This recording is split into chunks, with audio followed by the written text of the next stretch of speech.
आज मैं तबस्सुम आपा से बात करूंगा, मम्मी से बात करेंगे और मैं मम्मी को भी राजी करने की कोशिश करूंगा कि वो तुम्हारा और मेरा निकाह करके तुम्हें हमारे घर पे ले आए।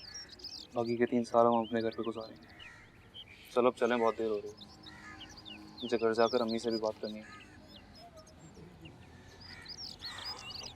आखिरी पॉइंट निकलने वाला होगा, मैं तुम्हें बैठाऊं और फिर मैं भी निकलूं।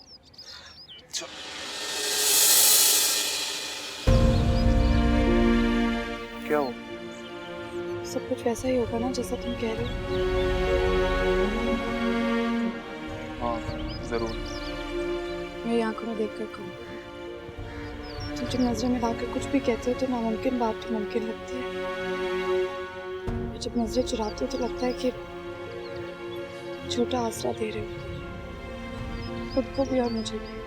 सब कुछ वैसा ही होगा, जब तक मैं जिंदा हूँ तुम सिर्फ मेरी रहो।